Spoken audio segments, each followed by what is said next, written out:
What we're meant to do. Gliding through the air, you see, it's everything that we can be. We just fly into the sky. Gliding through the air, you see, it's everything that we can be. We just fly into Hi, everybody. This is Richard Sachs. This is Lost Arts Radio, and we're back again. It's nice to see you.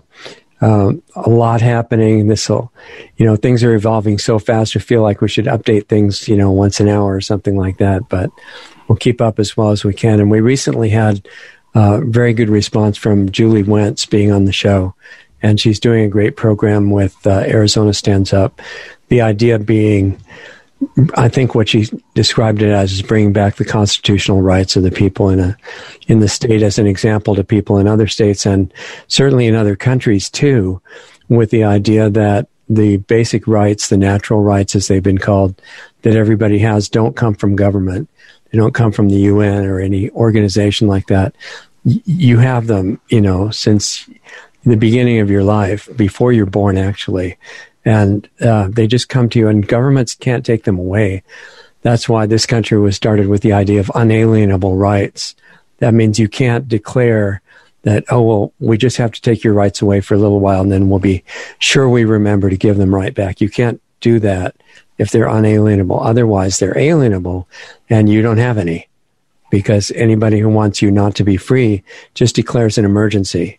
And so with that as the understanding of at least the theoretical foundation of this country as an example to others, with everybody possessing the same rights no matter what country they live in, still remains to be lived up to, but there's an opportunity to do that.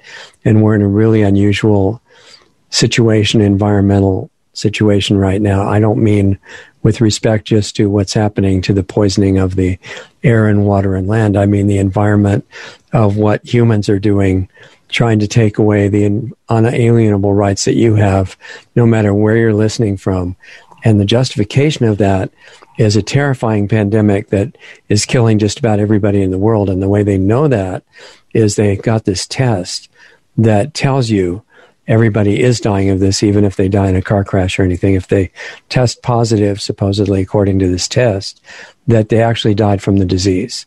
And the only thing wrong with that, it sounds like a quite reasonable idea, but the test is not even a test. And we'll get into that hopefully in the short time that we've got, which, if there are no numbers to quantify anything about what's going on right now, it's really hard to maintain the idea of a terrifying pandemic, but we'll have a chance to get into that. And our guest tonight is somebody I was really hoping would be willing to talk to us. And Julie Wentz had mentioned that she had this great ally who was helping her project and doing a lot of other great work, a very conscious doctor that is doing a lot of work for humanity, Dr. Henry Ely.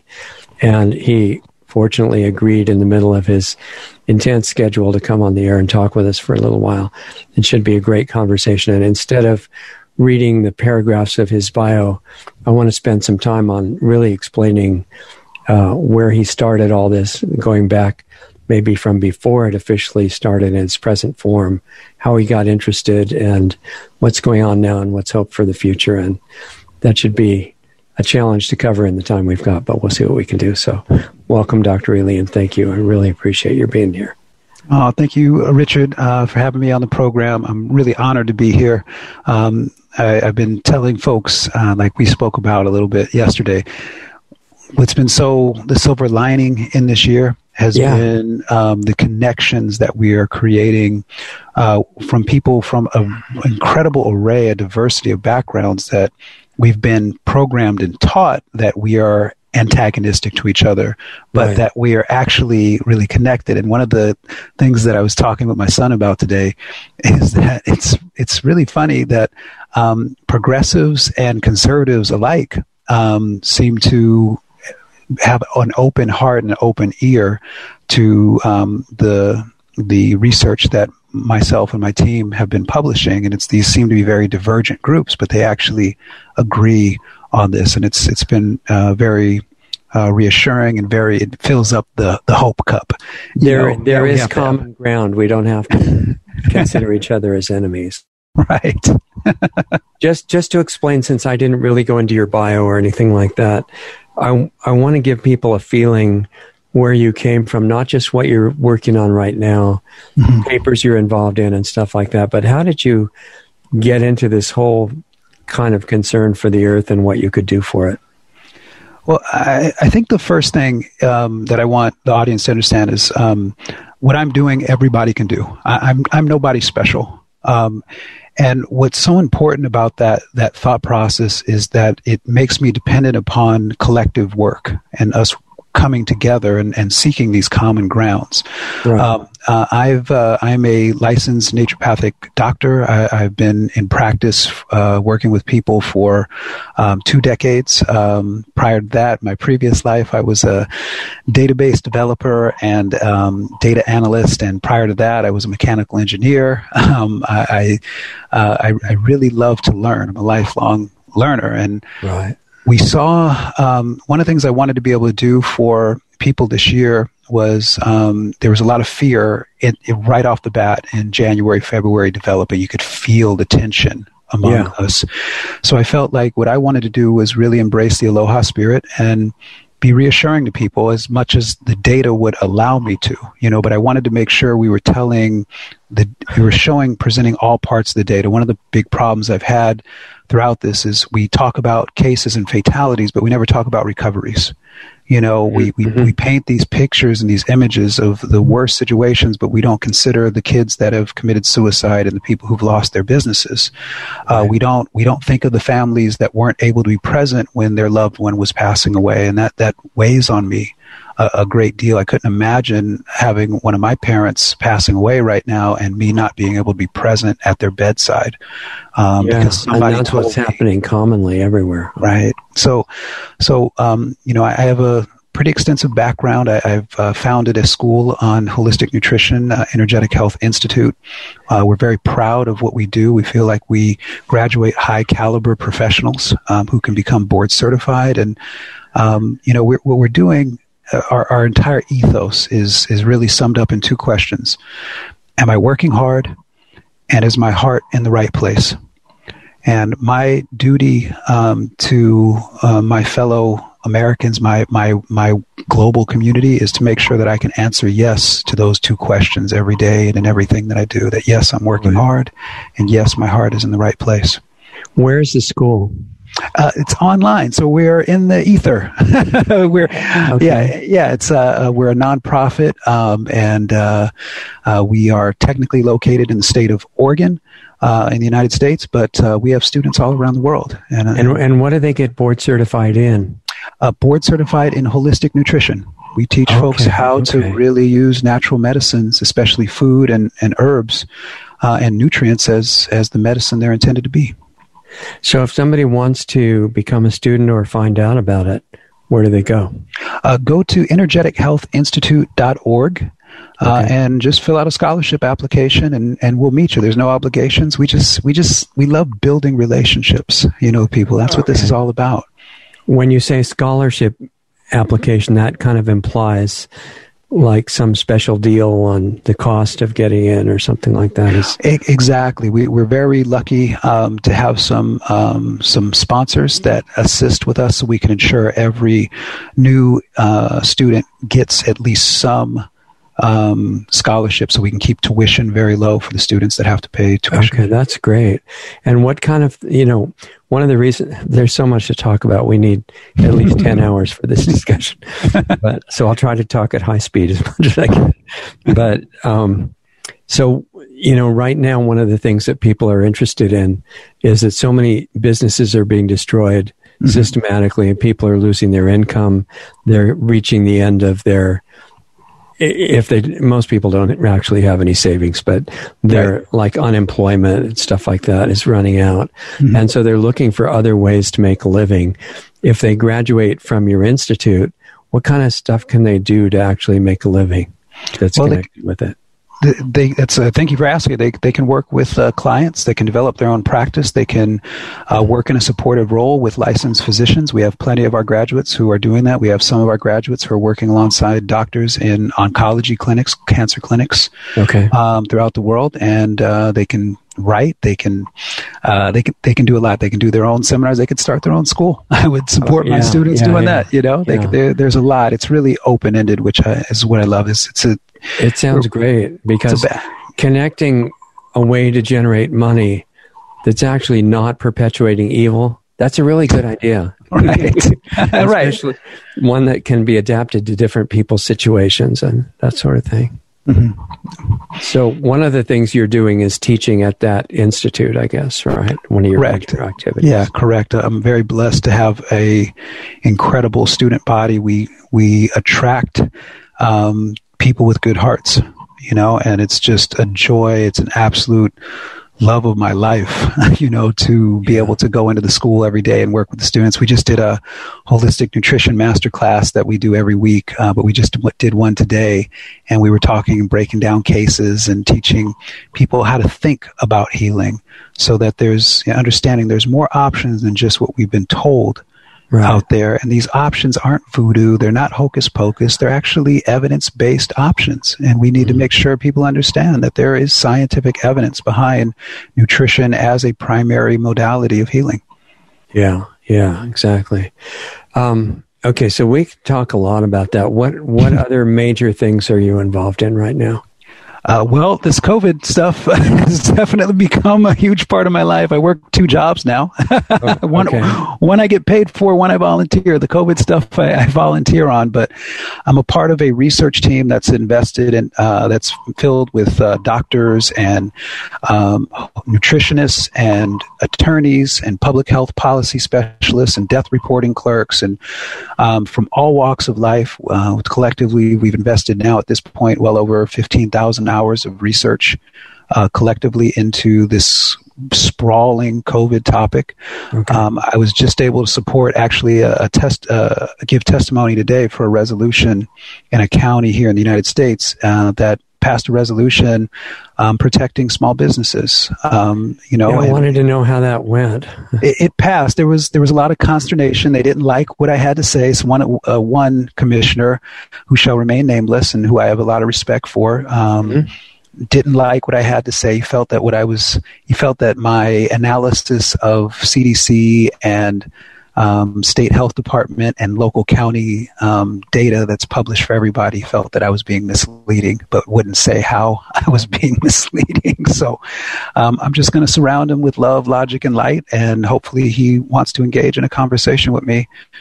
Because it's okay to disagree, but I just hope we agree that it's not okay to be disagreeable when we interact. That's a difference, yeah. I mean, if you can recognize that we're all on the same team, and we just want to find out what's true and beneficial, right? Then maybe we don't have to be as disagreeable. So he must have been one of the dissenting votes. Yeah, he was a dissenting vote, and we knew, as suspected, he would be. You can't say the right thing to the wrong ear, and that's okay. Well, you can. You just don't get a nice reception. Well, typically, typically you don't. Right. But I still think it's so important for us to be kind to each other, even in the face of that. And it's challenging. I'm not going to front. It's challenging sometimes, but, it's still like, is my heart in the right place? Well, if I'm being kind, even in those instances, then I can say to myself and to my ancestors that, my heart's in the right place. Exactly. And I feel like everybody's watching us all the time. It's nothing happens in secret for real, But just so that people are up to speed on what you were working on in that meeting, that was for a small town in Oregon, right? A county, yeah. A county, sorry. And what were they trying to actually pass? It was a resolution for something. It was just a resolution to that businesses could present if they were fined by OSHA or if they were fined by a state law enforcement agent and had to go to court to contest a fine, that they could present it to the presiding judge and say, hey, here's proof of me doing everything I could do in my power in good faith to follow these orders, but these orders are putting me out of business. And so I need you to waive the fine. It's just a protection. It's just like a feeling of support. It's not a law. Right. It's not a law. But it could show that, my county's behind me. It's exactly what it is. It's a vote of confidence for businesses in the county. It's exactly what it is. Now, at your meeting, you mentioned before that you also had some conventional, I assume, health department people showing up, right? Yeah, they declined to attend and speak today, and that's fine. That's their right to do so. We suspect that we're going to get a chance to interact with them in hopefully a productive way. Again, I'm just going to keep putting out what I want, into the world, but hopefully not what you're worried about could happen, right? Yeah. I'm not going to give that energy. I'm going to give energy that we're all humans and that sanity will prevail. That'd be great. I think that would help a lot of things. So, and that's one major theme, of communications is being very familiar with the educational system for right now, for example, public health. Mm-hmm. What insights have you gotten up to now for how to have harmonious communication with people coming from that background? Well, I think we rely on the same rules we have for interacting with the people we love, and that is make sure we're listening, but not just listening to respond, but listening to understand what they're saying, where they're coming from, because there are some valid concerns on that, that I totally resonate with. But I think then when in our communication, it's so important to, one, make sure that what we're saying is verifiable, right? So that we can, this isn't coming from me. I didn't make this up. This is, it's just my findings. Right. But to make sure we sandwich things, that we compliment, offer our insights or corrections, and then compliment on the way out, so people know it's not a personal attack. It's just, hey, we have a difference of opinion. That's okay, but let's see where we have common ground, because we're not doing enough of that in our conversations to explore where's our common ground on this issue. Yeah, too much of it moves into the ad hominem idea of showing that the other person's a terrible person rather than looking at the issue you're supposed to be talking about. Well, that's when that you've won. They at the end started to attack my education, and that I'm just a lowly naturopathic doctor. Exactly, not even medical. Actually, the naturopathic colleges are moving very much into merging with the medical right now. Yeah, there's a movement in our field that's called green allelopathy, and that's the problem. Is we're like, look, what we do when we do it well is valid and stands on its own. We don't need Big Brother to validate us. I don't need a pat on the head to help someone. Exactly, and I would think that one challenge you would have working with the conventionally oriented people is that they're giving references that are government agencies that are not supposed to be questioned. Yeah, edicts. Fortunately, our country was founded on challenging the status quo. That's in our DNA. So when we have organizations giving edicts and that you get vilified if you question them, those edicts aren't coming from a place that's from the right place in the heart. Right. So it's easy to also be seduced into wanting to now fight. And my energy has this year become, and I've had some points when I've wanted to fight with people over this, and my energy though has become, I'm not going to fight with anyone over this, because what we have found and what we share is verifiable. It doesn't need, facts don't have feelings. Data doesn't have feelings. Right. It just needs to be verified. That's all. And if we verify it, then it's what it is. Usually the people coming from the so-called conventional point of view are saying they're relying on science. almost exclusively. But science actually is based on questioning everything. Yes. There are no authorities that you can't question. Whenever I hear, there's two things I listen for, Richard, when I'm listening to highly intelligent people talk, and especially we've heard, believe me, you're talking, there's PhDs all over the place this year, right? Yeah. So intelligence isn't the question, and acumen is not the question. But when I hear someone say, I believe, and then they talk about something scientific. I'm like, well, you're not talking about science anymore, because science isn't in the realm of belief. It's in the realm of verification and reproducibility. Yeah. Right. And the other thing I'll hear people, say is just, I think. And when I hear these things, it's like, okay, whatever follows tells me that you can't verify it. So we're not talking about science. That's when you hear people say, well, the science is settled on this. And it's like, well, hold on. Science is never settled. That's not how science works. Yeah, I think people can understand that, if it's presented simply like that, because mostly they would have to, it seems in most cases, say that they agreed. Science is this constant exploration. Trying to find out what's true. That's what I just wrote a little piece yesterday on what I love about science, and I was like, man, I never thought I would write something like that on, but I had that exact thing that you just said, Richard, about it's about it. What I love about it is it's the exploration into the unknown, and it's a courageous exploration into the unknown. Right. It's not a fear-based, oh my God, if I get this, I'm going to die kind of mentality. Yeah, it's also not, it's feeling happy when you find out that you're wrong, because you're getting a step closer to what's true. Exactly. There's no, what did Thomas Edison say? I wish I could fail faster, because he knows he could get to the right answer that way. Right. And people were saying, look at all your failures, you must feel terrible. He says, no, everyone's a step toward the right answer. Right. And you can question his relationship with Tesla historically and motives for that. But he did come up with some good things. But it's a good quote. Yeah. Then that's a good thought. Right.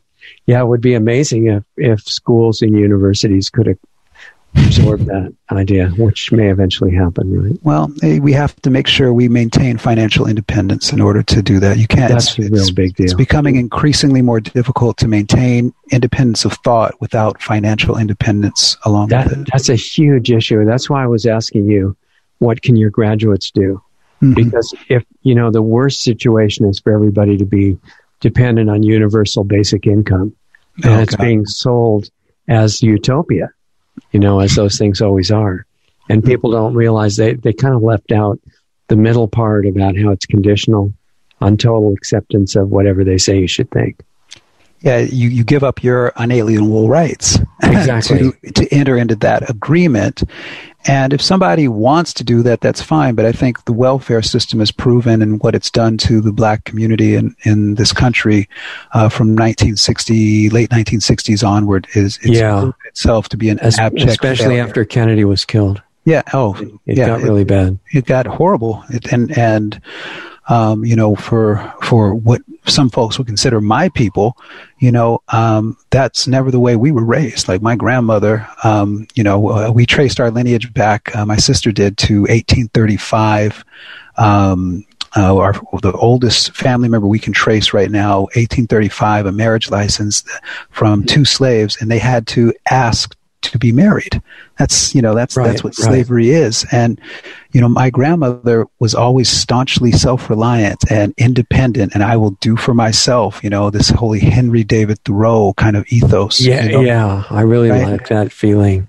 And so there's a big step forward in trying to make slavery universal now. Right. And that's exactly right. It's like, well, let's start with segregation. Let's pit people against each other and label them and get them fighting. And then you'll be more apt to want to put on these invisible shackles, no thanks. Yeah. And there's so many splits between people. It's, race and gender and age and economic class and religion and every possible way you can be split so that you won't remember, wait a minute, weren't you all like humans? The same basic family. Right. Yeah, it feels like the Phoenix. It feels like we're going through one of those Phoenix cycles right now where we're coming to the end of a cycle, and then we'll have a reemergence. And I think the reemergence is going to be glorious for everyone. Yeah. As soon as that can happen, that would be really good. Yeah, yesterday would be great. Right. I'm sure it'll be at the right moment when we are ready to appreciate it.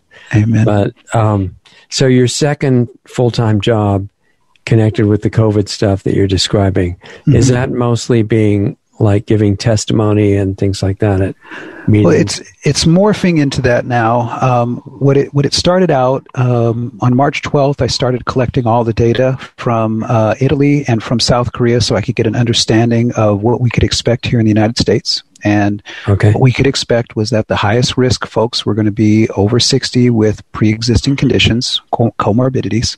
Okay. And that's exactly what's happened here. There's nothing out of the ordinary that we've seen here. There's nothing extraordinary about this, okay? Right. From a data perspective.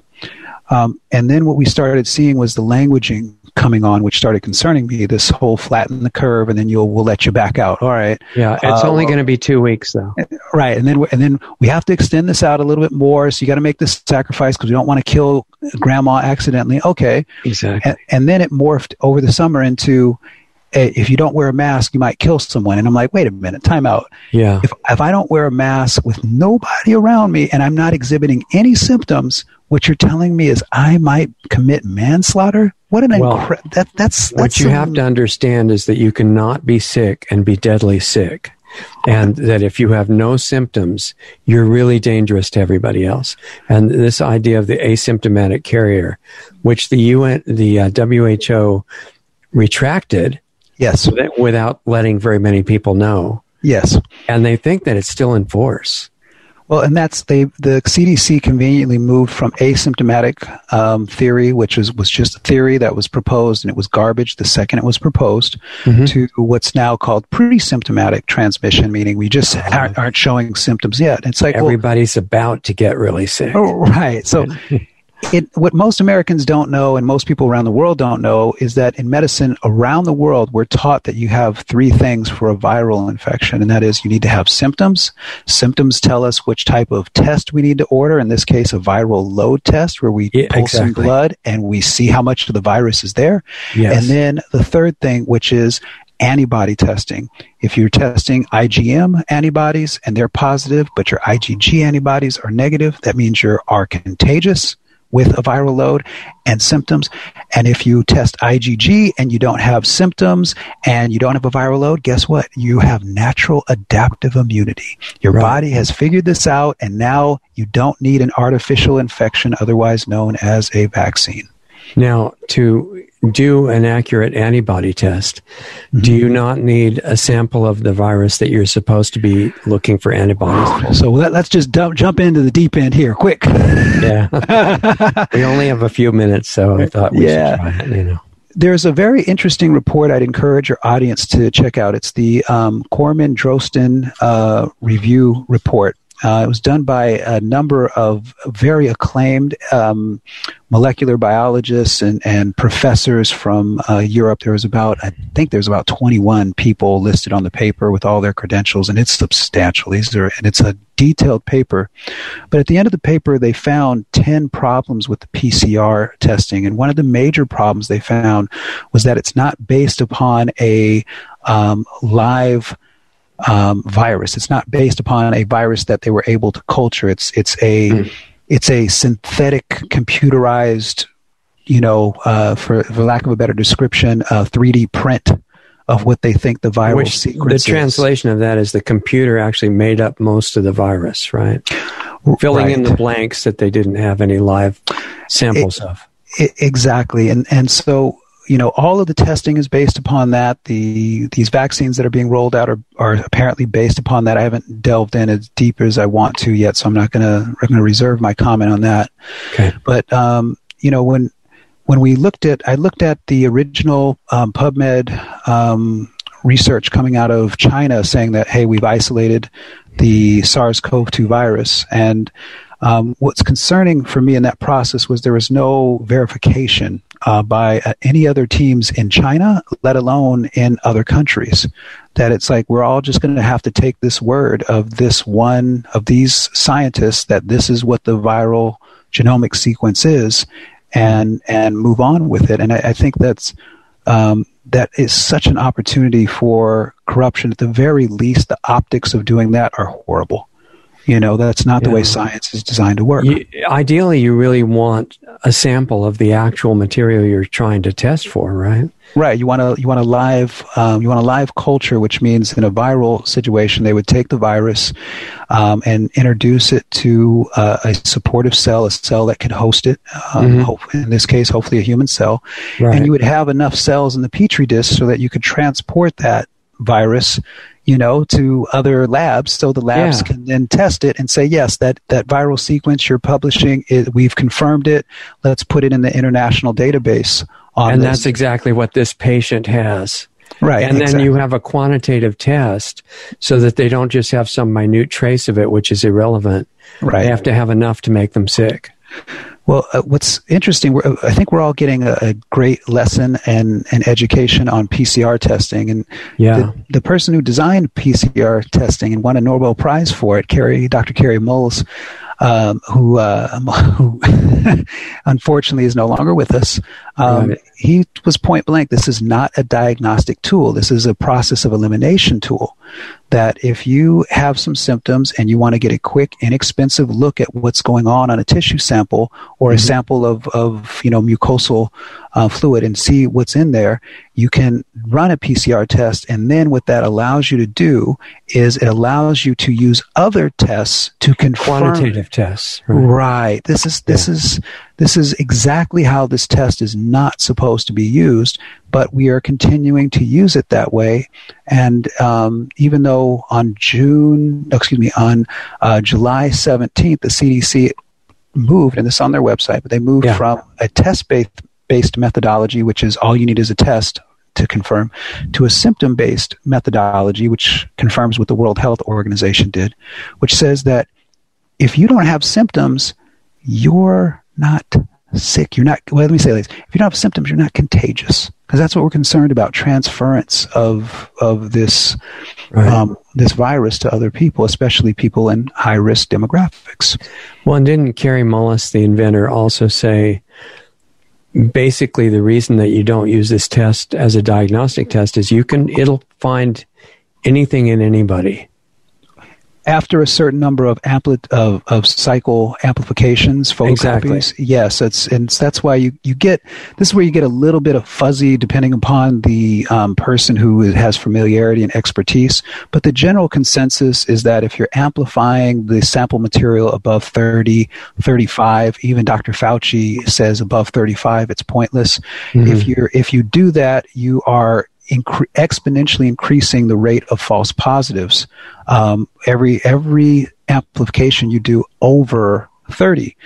Okay, so why don't we set the cycle threshold at 30 or even a little bit lower and then use the test? Well, if you go to the document that the FDA published on December 1st, it's showing that the recommendation, the guidelines for nationwide for amplification is set at 40. Well, why would you do that? That is, all you're doing is setting the stage for false positives. And my suspicion, we've seen in a couple states what are called sporadic epidemiologic linkages, meaning these are people who are testing positive, who we have no known contact with. We can't tell where they contracted this, right? Well, why are sporadic linkages so astronomically higher than every other contact? Well, maybe because, and why is that? Why did that happen in October? I don't know. And then, but you start going, okay, why is this happening? And then you go, is it possible that those are false positives? It is.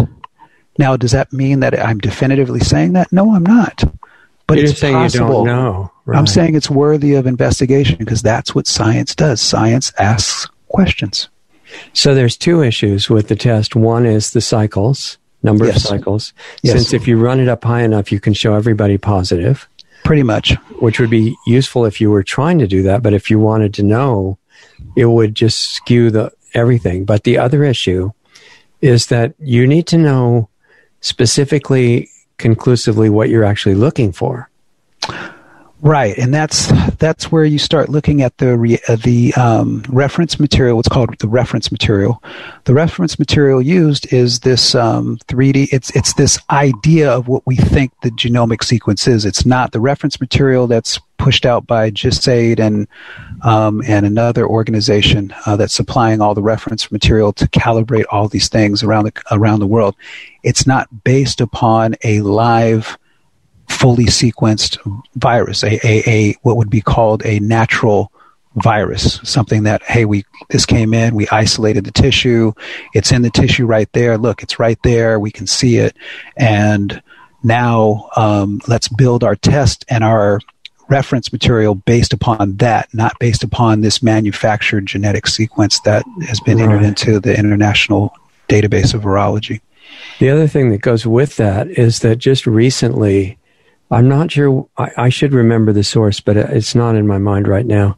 It was verified that the overall deaths, cumulative deaths of each year for the last 4 years, including this one, haven't shown any increase.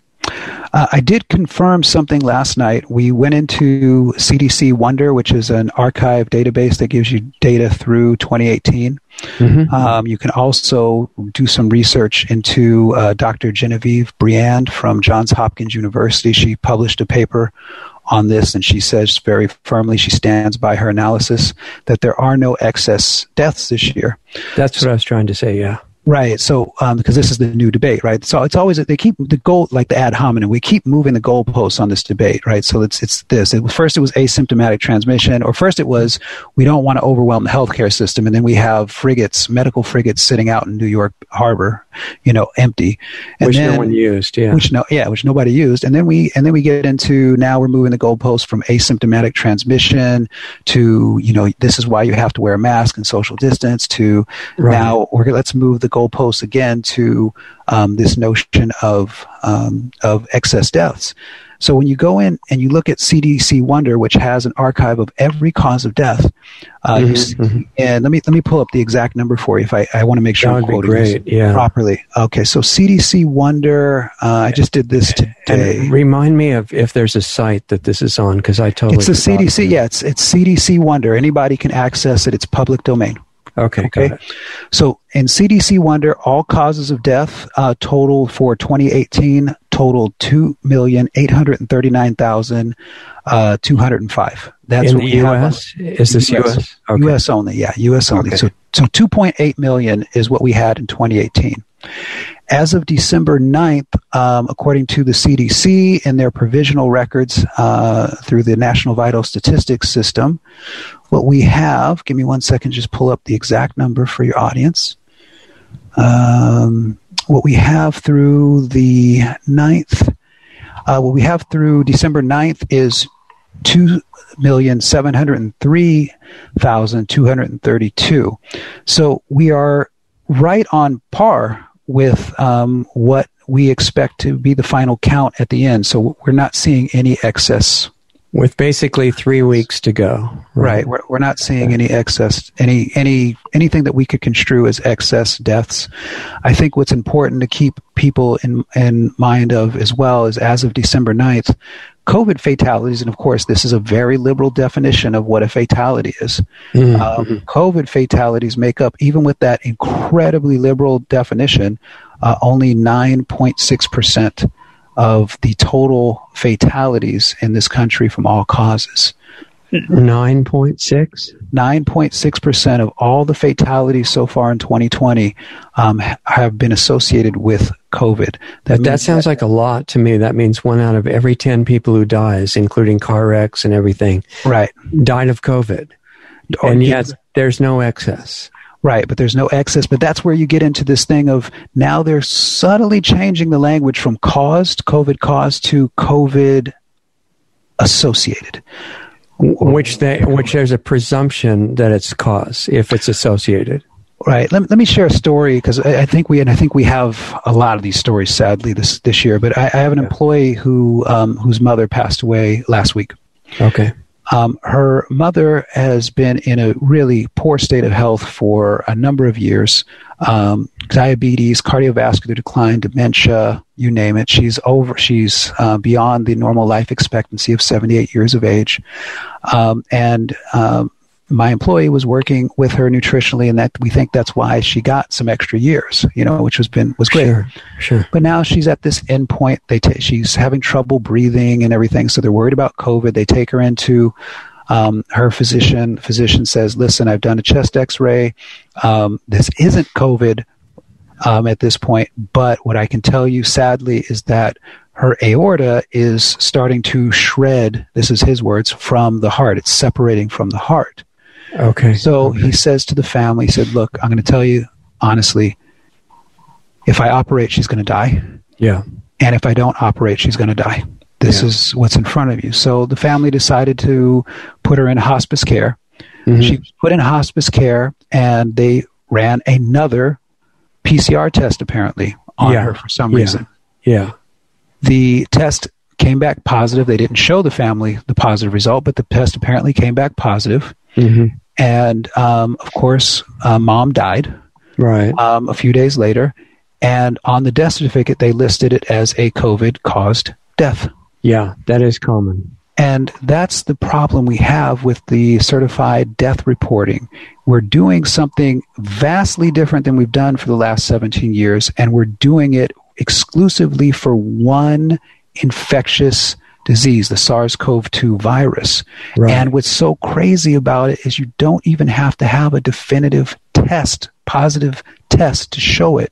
It just dominates all of it. And that's where a lot of authors and researchers are starting to say there's no excess deaths. What there are miscategorizations of cause of death. That's a really big deal. I think if people could understand that one point, they'd have a lot of insight into what's happening. Well, if our research based upon the admissions of the CDC that the average, that 94% of all certificates of death have shown on average 2.6 pre-existing conditions, which means that those are and have always been and should be the cause of death. Right.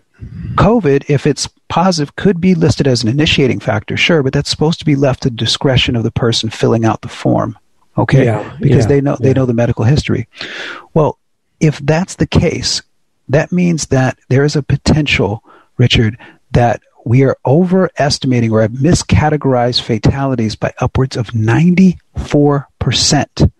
In fact, CDC said that, right? They did, but now this indirectly. This is where we move the goalposts and get into an argument, over what that means, right? Because most people don't know the depth of the 2003 guidelines and how we do everything for the last 17 years, right? Right. So where that takes us to is saying, okay, well, let's play around with numbers a little bit here, and let's say, okay, there's this many fatalities that you're reporting. You're saying there's 300,000. Well, we're saying that, what if 94% of those are, in the worst case scenario, are miscategorized? If I do 300,000, I'm pulling up my calculator real quick, times 0.06, that means that there are roughly 18,000 fatalities directly caused by COVID in that group of 300,000.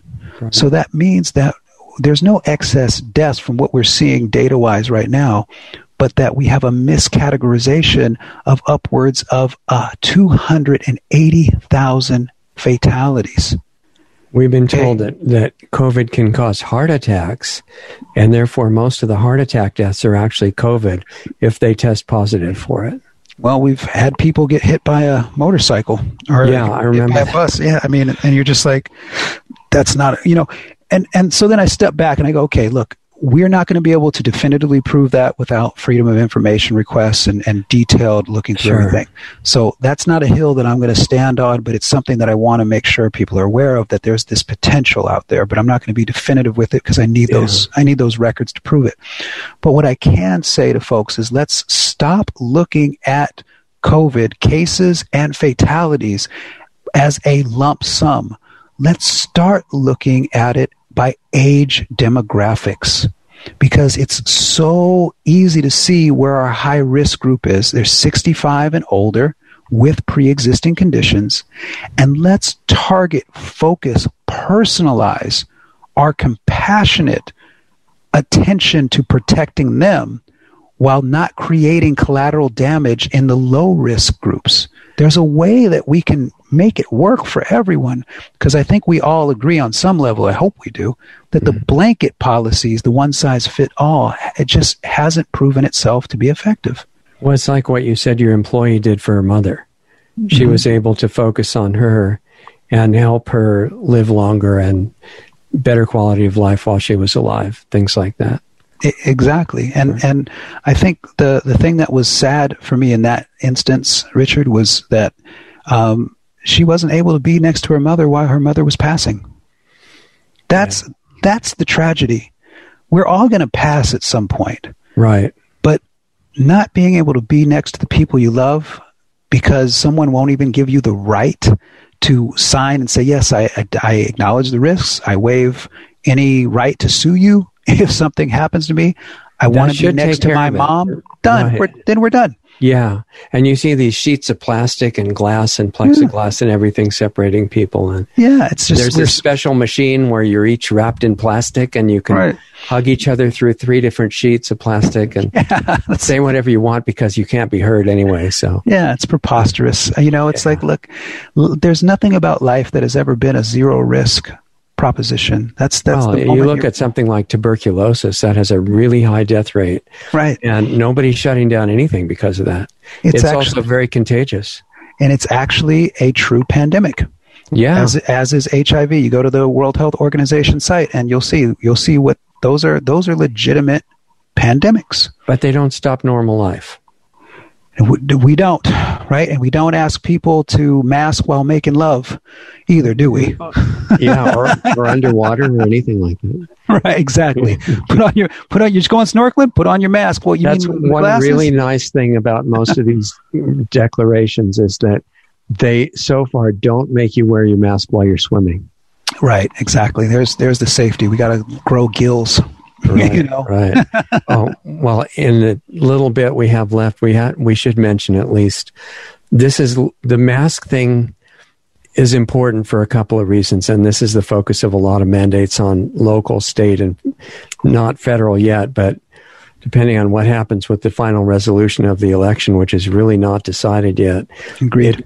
It could be a national mask mandate for that. The reason that I say that this is important is not because it's probably going to kill you right away to wear a mask, but compliance with that has health damaging effects that have been documented by cutting down oxygen and increasing CO2 and having gum and dental problems and things like that, but more psychological, especially kids growing up with the idea that you really should never look at someone's face. Right. That could take a long time to work out. But more important than that, I think, is that the compliance psychology will very quickly, starting now, be applied to the fact that everybody should have the new vaccine. We've seen that. I the one thing that really stood out for me with the approval of the Pfizer vaccine was that the military, for the first time in military history, is saying that they are not going to require their men and women, our brave men and women in service to the country, to get it, that they're going to let it be optional for them. Wow, that's incredible. I hadn't heard that. Yeah, that's incredible. That has never happened. I mean, when you enlist, you sign your body over to the government. They got the anthrax shot, and 11,000 of them died from that. Well, that's what, and this is where we have to. And listen, I want everybody to understand something. Because this is always a very polarizing and potentially incendiary conversation. Mm-hmm. And I've been attacked as being anti-vaccine and all this other stuff. The labels, let's separate folks. Sure. Let's segregate everybody up. And I say, look, I am pro-vaccine. The theory of introducing a weakened infection to the body and letting the immune system that's hopefully properly nourished beat up on it after it's been double-blind, placebo tested, and after we have independent oversight of the whole process, including surveillance, and that vaccine manufacturers cannot be immune from civil litigation. That's a big one, right? and that it'll never be forced on you. I'm on board. I'm on board with that. Yeah, there's a couple of big points. The voluntary aspect complies with the Nuremberg Code. Right, exactly. And the long enough testing period and the honesty about side effects and all that would change the whole picture completely. The thing that we're seeing really compromised over, at least this is my opinion on it, is we're seeing that we're giving oversight to the company. That's wrong. We're saying the company could make mistakes, and there's no recourse for a citizen to be able to address those mistakes, because what a lot of people don't understand about civil litigation, they see the money that has to be paid out, right?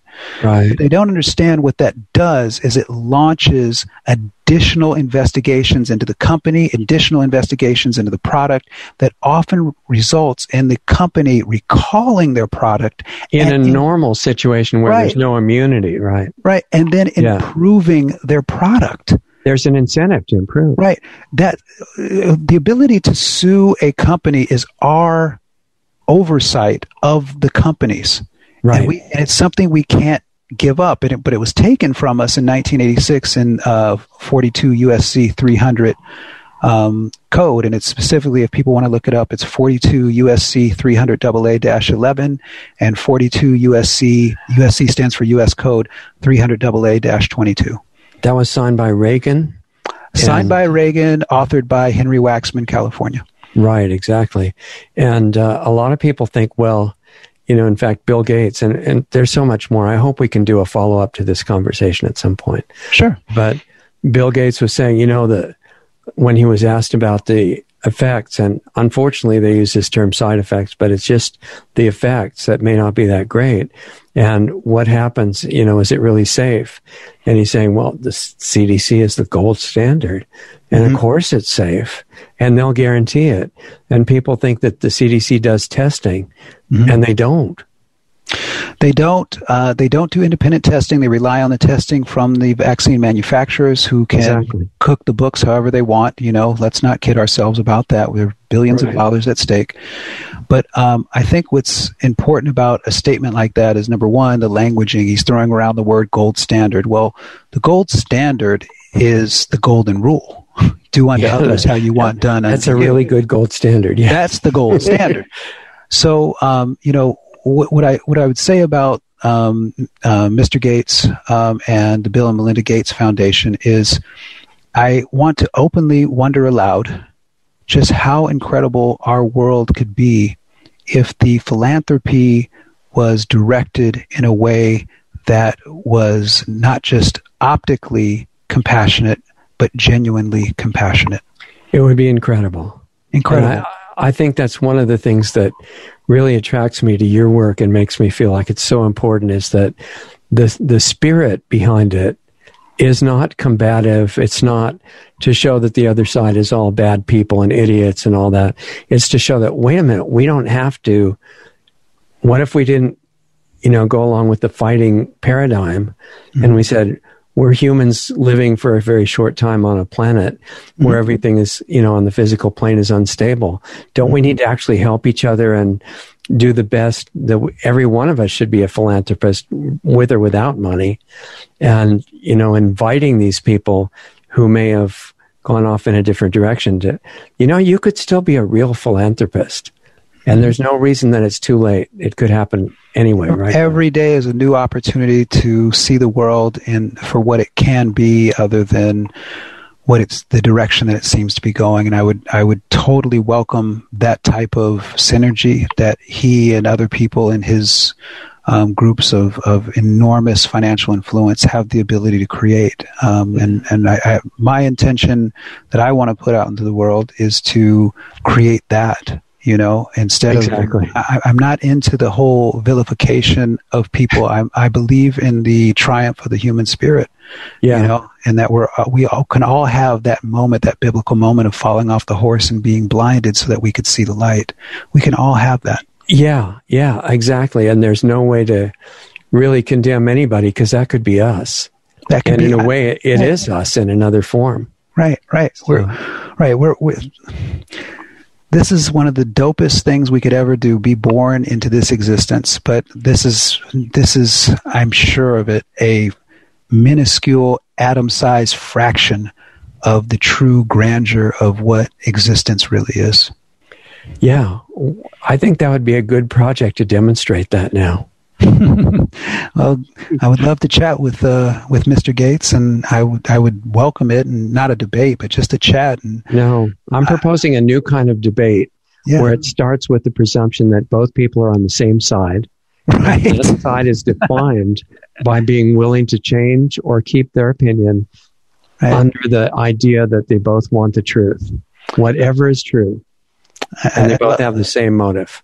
I love that, and I love the idea of all discussions beginning with a discovery of common ground, because we all have common ground. It's gigantic.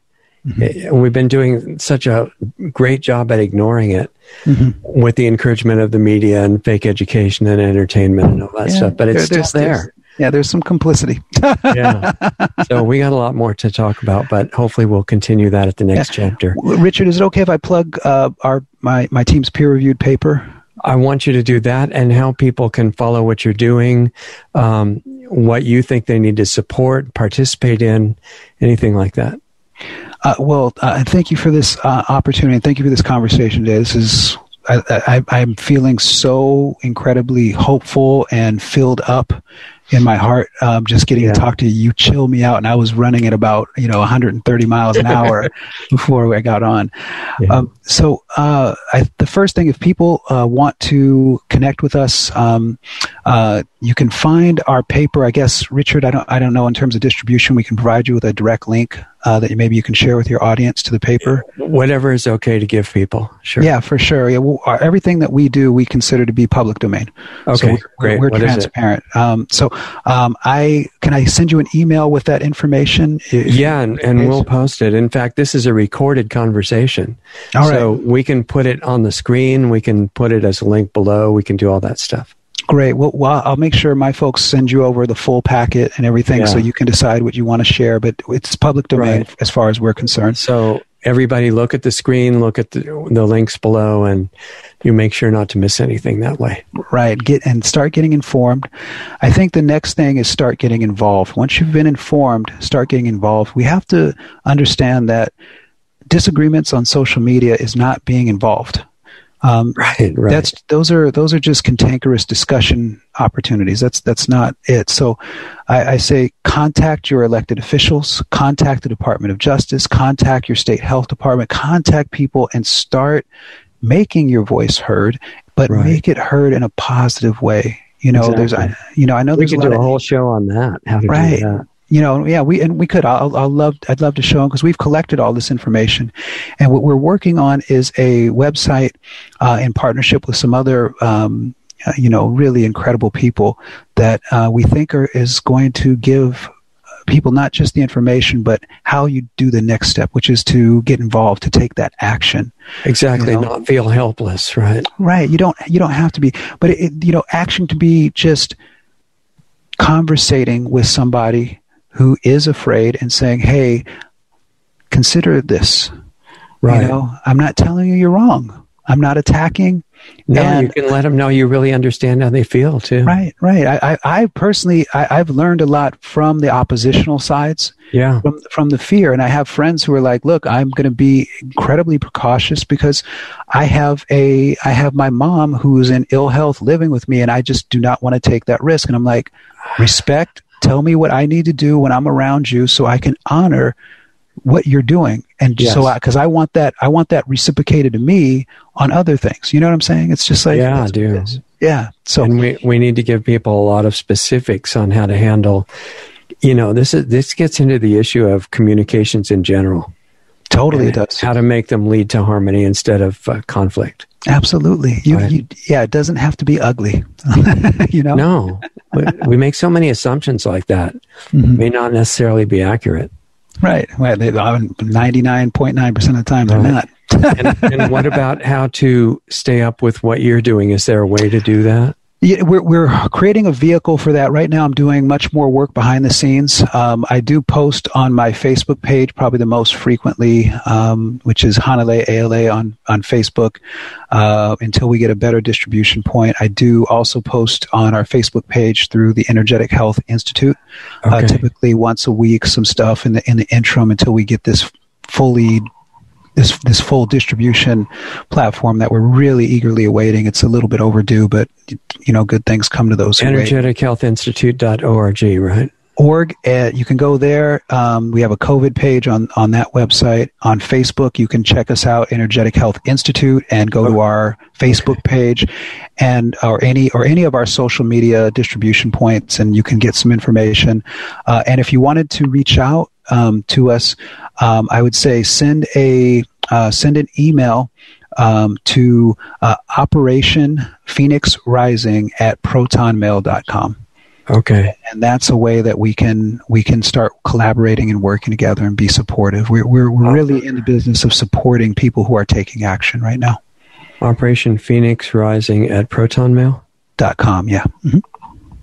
At protonmail.com. Okay, and you send us things to put on links on the screen, and we'll do that. Absolutely. I'll make sure my team gets them to you tonight. Okay, sounds great. Hold on, and we'll say goodbye in the break here. Sounds good. And hopefully see you back soon.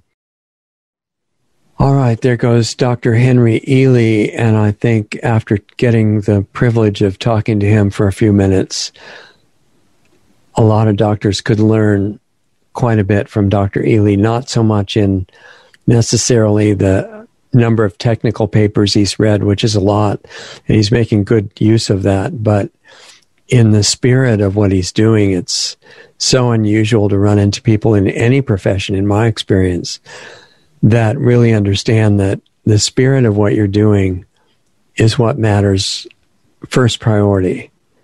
And you could be involved in any kind of work, or taking care of your family, or digging a ditch, or cleaning the kitchen, or working out on the street for some cause or project that you're doing. Anything, it doesn't matter. That what you're putting your attention on is what you broadcast, everybody being a generator of frequencies, every life form, and certainly every human. And if it's scattered, if it's scattered and self-canceling and chaotic and broadcasting the frequency of fear, or thinking about people doing terrible things or being horrible individuals, or some of the activities that we know are going on the higher levels of power in government and corporations and various groups like that.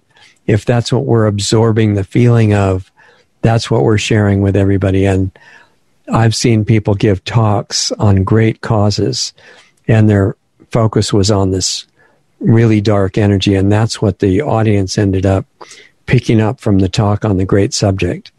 So getting to speak with someone like Dr. Ely, who's conscious of that and actually working with it in legal proceedings, in his teaching in the school that he started, all of the testimonial work that he's doing, all of that. It's a reminder that doesn't just apply to doctors, it applies to humans, anybody. And it's a way that we can open up much greater impact on the outside world, and it doesn't cost anything. It's really important work. So I'm encouraging everybody to get that from Dr. Ely and get the reminder that it's the most important. It doesn't mean you stop anything else you're doing unless it hurts you or somebody. But you can do any kind of work or responsibilities or work with family and friends and other things like that. It doesn't have to slow down at all. In fact, it makes that more effective and more efficient, more better results of whatever it is you're doing. So look at what you're broadcasting, become aware of it. Certainly take care of yourself on all levels. Physical level is really important. You can't just say, well, I'm spiritual, I don't care what I do to my body. It doesn't work that way, because they affect each other constantly. So learn like what he's teaching about natural health in his school called, I wrote it down here, energetichealthinstitute.org. And there's apparently some kind of certification that people get going through that. He's got partial scholarships available. And I'm wanting to see people get ways of making money to make up for all the jobs that people are losing right now and be able to work at something that they really care about, that they really like. And this, for some people, this might open up more possibilities for that. And it's an online school. So learn about that if you want to at energetichealthinstitute.org. If this spirit, well, when this, because I think it will, when this spirit spreads to more and more people around the world, the quality of life on this planet is going to change closer and closer to what it's supposed to be, what it could be, what its potential is. And you're the primary actor in that, actually. So many things we've been taught are the opposite of the truth. And one of them is that you're insignificant, you're weak, you can't run your own life without a team of experts, and you have to obey nonsense and all kinds of not true things like that. You're incredibly powerful. And it's not like you have to go out and beat everybody up. It's the opposite. It's becoming focused and bringing your energy in to become coherent and relaxed. If people just learn the deeper aspects of relaxing, they wouldn't even recognize their life anymore, because you can carry that with you while you're in the middle of intense activity, and it makes it more effective, not less. So the talk with Dr. Ely brings up all these really important points. And I invited him actually to join us in Planetary Healing Club if he wants to, because it just struck me that's exactly what we're already working on in the private club with people that feel like doing that, learning about aspects of physical health that have been violently suppressed in our country and most of the world. But that's just a springboard, a starting point, so that your body is functioning as well as possible, and it's not distracting you too much by being in pain all the time and that sort of thing. Whatever condition we can still get back into, considering the damage we may have done up to now by making mistakes, you can still make it a lot better than what it is now by correcting certain things that we talk about. And then that sets the stage for consciousness work, which is where the real power is. And that's why we're taught that means nothing, and its physical force is the strongest force and all. None of that's true at all. And what the greatest fear of the negative power structure is that we become aware of who we are and start acting from that, which means it's not us on the personality level anymore. It's the original source or God flowing through you and taking over what you do, not just believing it. That doesn't make it. Well, I'm talking about going beyond that to experience what it is that people believe in reality. And that's the biggest taboo. And I've been looking at the taboos of the deep state and the global rulers for a long time.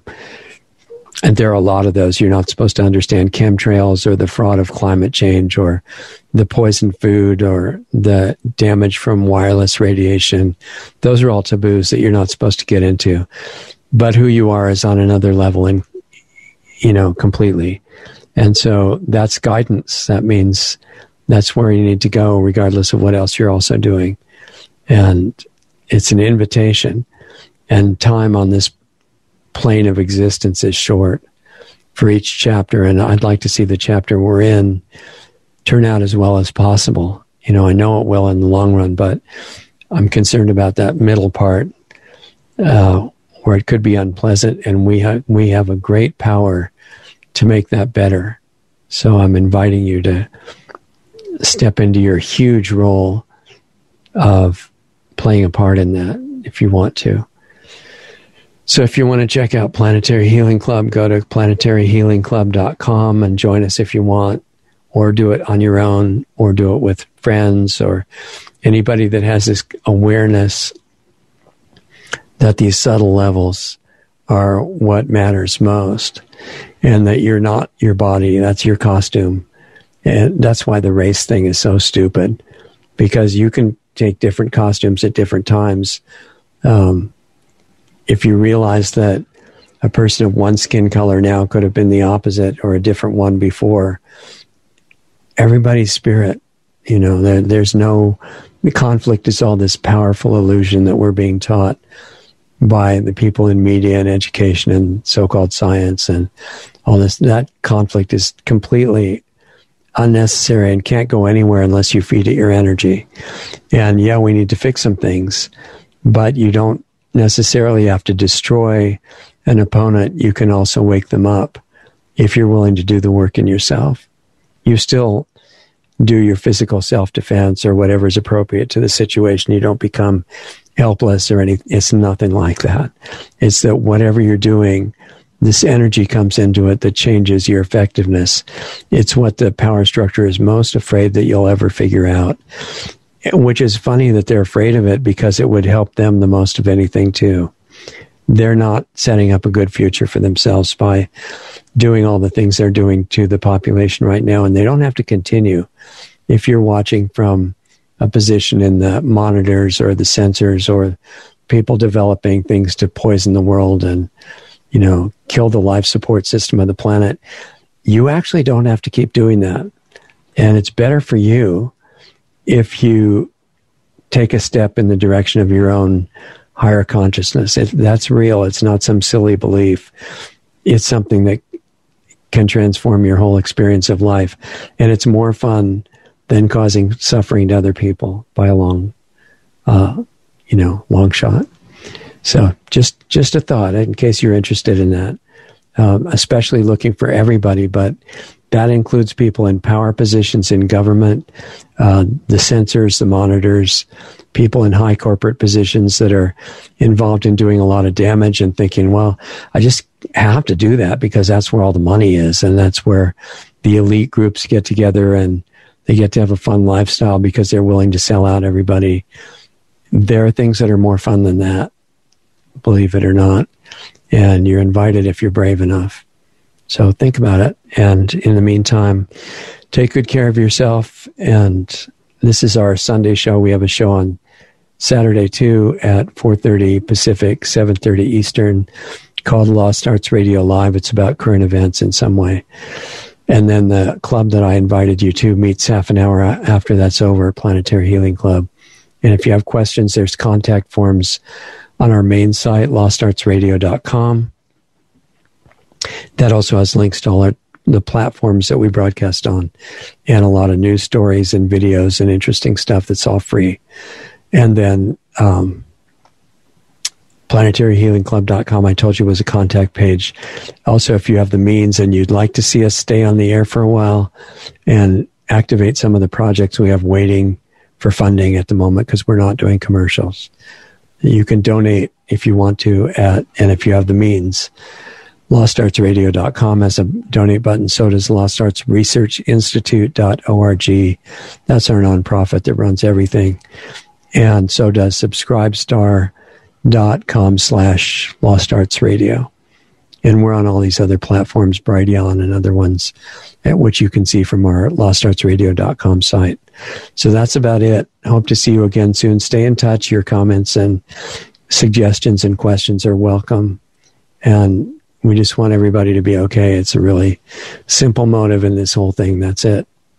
So take care of yourself, and you'll, by doing that, set an example for everybody else and be able to give a lot more to the people around you.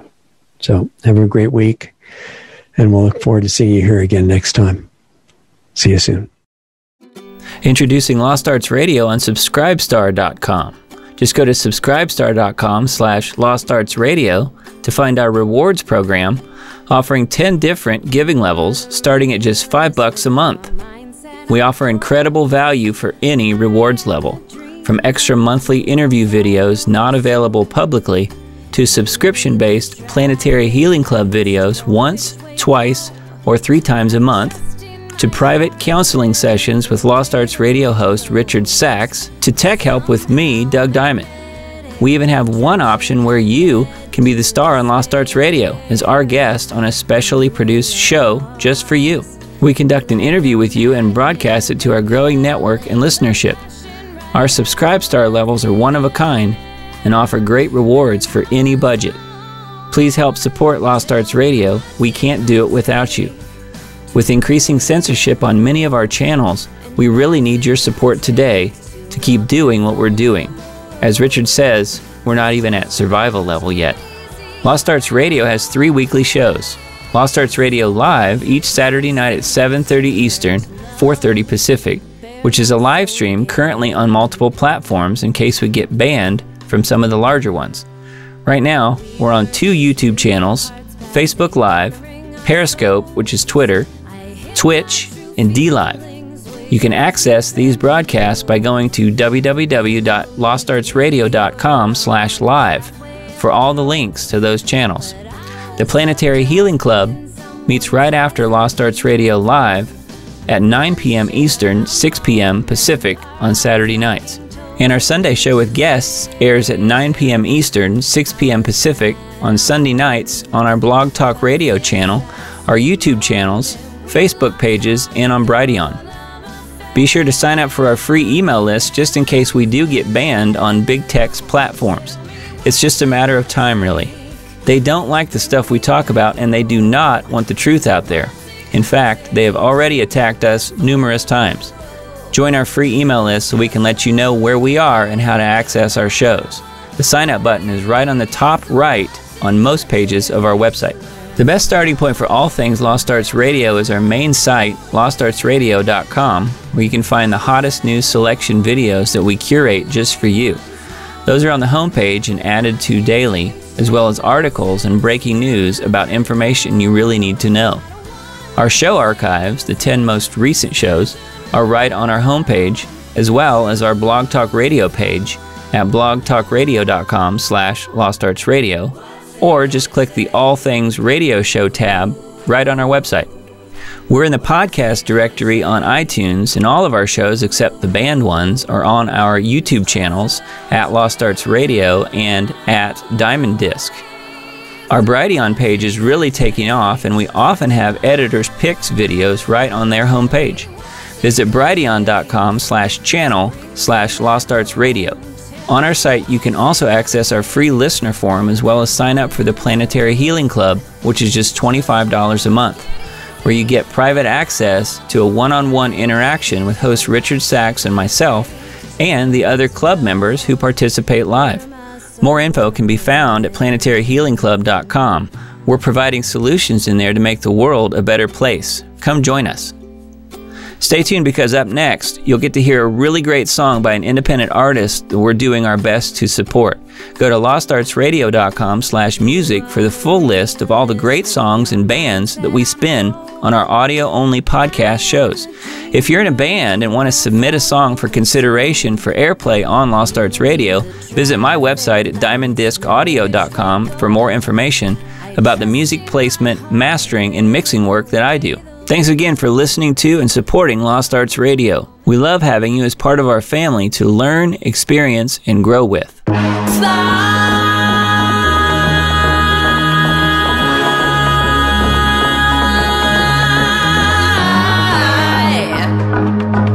We're gonna fly through the sky, gliding through the air. You see, it's everything that we can be. We're just flying to the sky, gliding through the air. You see, it's everything that we can be. We're just flying to the sky. Another cloud we move on through, another mile we pass on to. Another shining star, another day turns into night, another place that's in our sight. It's what we're meant to do.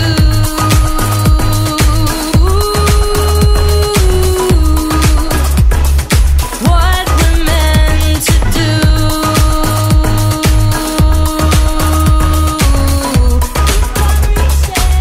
What we're meant to do. Gliding through the air, you see, it's everything that we can be. We're just flying.